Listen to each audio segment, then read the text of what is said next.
Welcome to Aventra. Module 2, Dart Basics. This is Lesson 3 of 11, var, Dynamic and Object. We will cover this topic deeply with clear examples so you can use it in real Dart and Flutter projects. Dart gives you flexible ways to declare variables when you do not want to write the type every time. In this lesson, we compare three related ideas, var, dynamic, and object. Let's start with var. When you write var, you are telling Dart, please figure out the type for me based on the first value I assign. For example, var score equals 100. Dart looks at 100, decides it is an int, and treats score as an int from that point forward. Var is great for keeping code short while still staying type safe. However, once Dart infers the type, it cannot change. You cannot later assign text to score if it was inferred as int. Next is dynamic. A dynamic variable can hold any type, and the type can change over time. You might assign text first, then later assign a number to the same variable.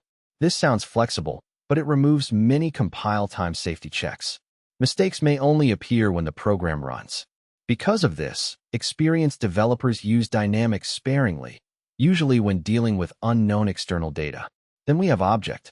In Dart, object is the root type of almost everything. Any value you can store is an object.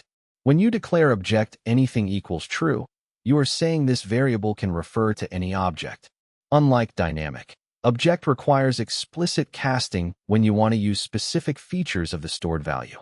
So which should you use in normal code? Prefer explicit types when clarity matters.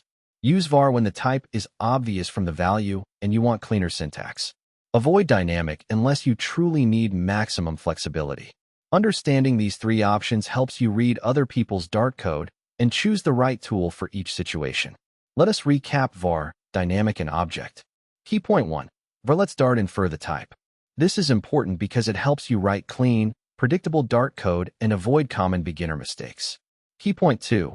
Dynamic can hold any type anytime. This is important because it helps you write clean, predictable Dart code and avoid common beginner mistakes. Key point 3. Object is the root of all types. This is important because it helps you write clean, predictable Dart code and avoid common beginner mistakes. Key point 4.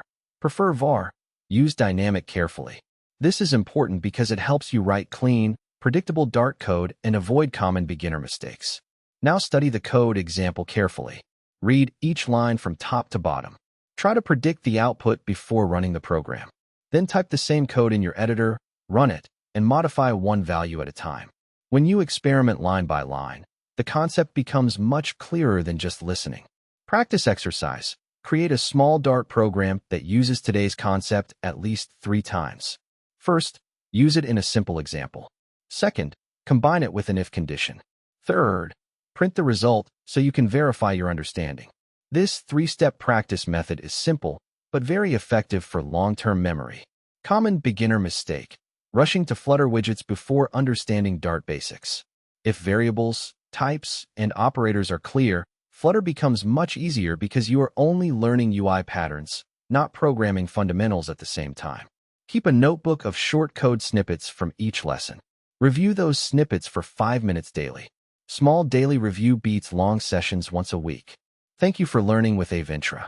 Practice var, dynamic, and object today, and continue to the next lesson.